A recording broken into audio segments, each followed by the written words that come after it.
Mossdale Caverns disaster. On June 24, 1967, 10 young men and women gathered early in the morning to explore these treacherous caverns. The expedition was led by Dave Adamson and Jeff Barrow, whose mission was to reach the far end of the system and use blasting equipment to discover new passages. Accompanying them to carry equipment were John Ogden, Colin Vickers, Bill Frakes, and Michael Ryan. The other 4 members decided to stay behind to explore the more spacious chambers near the entrance. The 6-man team ventured deep into the caverns, first passing through relatively spacious sections, like Boulder Hall, with tunnels large enough to stand in. They navigated the ominously named Drown or Glory section, where water reached up to their necks, occasionally requiring them to submerge completely to pass through rocky sections. But the real challenge awaited them in the second leg of their journey. The tunnels narrowed dramatically, forcing them to crawl on hands and knees through the aptly named Rough Crawl, which further constricted into the Knee Wrecker. Then came Mossdale's most notorious section, the Marathon Crawl, a tunnel so narrow that cavers must push themselves along on their bellies. Divided into the near marathon and far marathon tunnels, with a small 5-foot chamber between them, each section stretched about 900 feet long, totaling nearly half a kilometer of grueling passage. By 5 p.m., the 4 cavers who had stayed behind finished their exploration and returned to their hut as rain began to fall. The weather grew increasingly concerning, with dark clouds gathering overhead. The main team wasn't expected back until around midnight, but the deteriorating conditions were worrying. At 7:30 p.m., a heavy downpour began. Concerned, Morag Forbes, Dave Adamson's fiancée, checked the cave entrance. Though water was rising, it still appeared manageable, so she returned to the hut. By 9 p.m., the rain had intensified. When Morag checked the entrance again, she was horrified to discover that where there had once been a small stream, a large lake had formed, completely submerging the cave entrance. She ran 2 miles to the nearest farmhouse to call for help.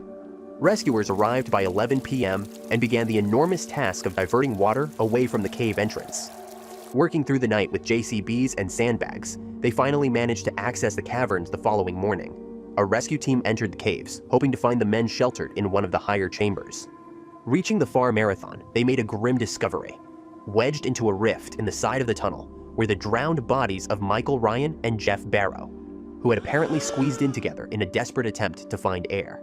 Near the end of Far Marathon, they found 3 more bodies: Bill Frakes, Colin Vickers, and Dave Adamson.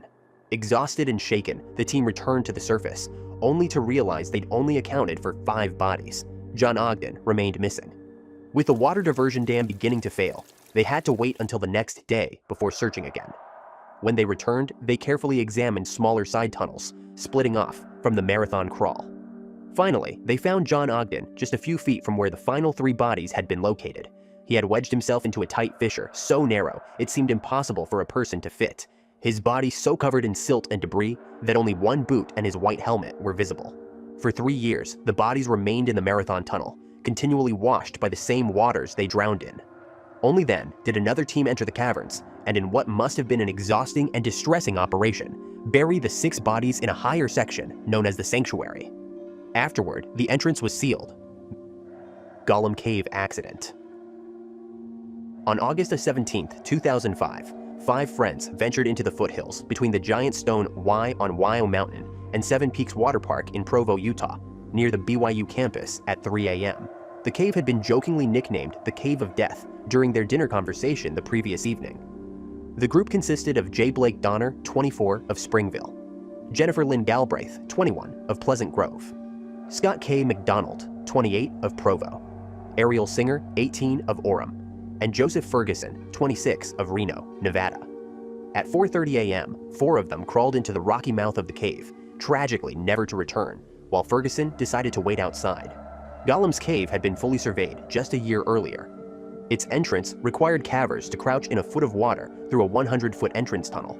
At a fork inside the cave, the group followed a wet passage to the left, traveling another 50 feet before reaching a cavern with a hole in the ground. This small, water-filled hole measured just 18 by 24 inches and led to a hidden inner chamber through an underwater tunnel. The tunnel, about 15 feet long, led to another cavern. Jennifer Galbraith, having previously explored the cave, led the way.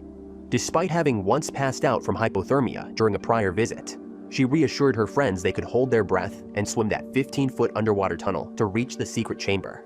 With only a single flashlight, one by one, they lowered themselves into the narrow, water-filled passage that was only 2 feet wide and 4 feet high. A rope attached to a rock in the main cave led through the underwater tunnel and was tied to a piece of wood in the inner cave. All four successfully made it to the small inner chamber, which was about 6.5 feet tall with a peak of 9 feet, leaving approximately 3 feet of airspace above the chest-high water. After waiting for nearly an hour, Ferguson grew nervous when his friends didn't return. He began calling other friends who were familiar with the cave before finally contacting police at 6:25 a.m. What likely happened inside was a deadly combination of factors. A later investigation found the air in the inner chamber had an oxygen level of only about 19%, significantly dropped from the normal 21%. The stagnant, enclosed chamber contained bad air with elevated carbon dioxide levels. Evidence of burned candles inside suggested further oxygen depletion. With no airflow, carbon dioxide would have settled near the water level. The diminished oxygen affected the group's judgment and breath-holding capacity. When they attempted to return through the underwater tunnel, they encountered not only the physiological effects of hypoxia, but also increasingly poor visibility as the water became disturbed. Jennifer went first, but apparently couldn't find the exit hole before running out of breath. Ariel followed and likely encountered Jennifer's body blocking the narrow passage. Blake and Scott, waiting in the increasingly oxygen-poor chamber, then attempted to exit one after another, only to encounter their friends in the tunnel. Disoriented and struggling to breathe, all four drowned while trying to navigate the flooded passage. When rescue crews arrived, they immediately began pumping water out of the cave and pumping oxygen back in to provide air for the victims if they were alive and running out of air. The pumping lowered the water level by 2 feet, allowing them to safely enter and begin searching. It was nearly 4 hours from the time of the call to police before searchers discovered the first body in the underwater tunnel. Jennifer's body was found floating just inside the tunnel.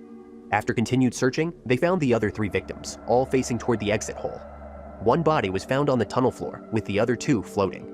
The preliminary report from the state medical examiner listed the cause of death for all 4 as drowning due to hypoxia and disorientation.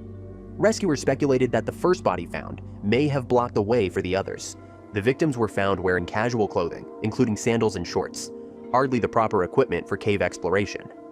Hours after the bodies were recovered, workers closed the cave entrance using rocks and fresh concrete to prevent further tragedies. Mylna Cave Tragedy. On July 25, 1945, Father Joseph Zakowski laced up his hiking boots and set out from his sister's home in Zakopane, Poland. With a guidebook tucked in his backpack, he promised to return for dinner around 4 o'clock that afternoon. As the sun dipped behind the mountains, casting long shadows across the valleys, 4 o'clock came and went with no sign of the priest. Hours stretched into days without word. For unknown reasons, the rescuers weren't notified of his disappearance until several days after his departure. Finally, on July 30th, rescuers began scouring the valleys of Zakopane, combing trails, peaks, and ridges where travelers were known to wander. 8 expeditions were launched over the following weeks, but Father Joseph had disappeared without a trace. It wasn't until January 1947, more than a year after the priest vanished, a naturalist navigating the remote wilderness stumbled upon human remains. They were deep inside the twisting passages of Mylna Cave, a horizontal network of tunnels extending just over a mile into the rock. Mylna Cave was infamous for its labyrinthine passages that disoriented even experienced cavers. Its maze-like passages shift abruptly, forcing explorers to stoop, crawl, and squeeze through narrow openings. The cave maintains temperatures between 50 to 70 degrees Fahrenheit, 10 to 21 degrees Celsius, with 100% humidity that makes the air feel heavy and clings to both skin and clothing. Light doesn't penetrate its depths, leaving visitors dependent on lanterns and headlamps. Later, it was confirmed the remains belonged to Father Joseph. For the priest, unfamiliar with the cave's intricate layout and without proper gear, the descent into Mylna's depths became a terrifying ordeal. He had only one light source with him, which rescuers determined that his light was already damaged before he entered. At some point, it failed entirely, leaving him in total darkness.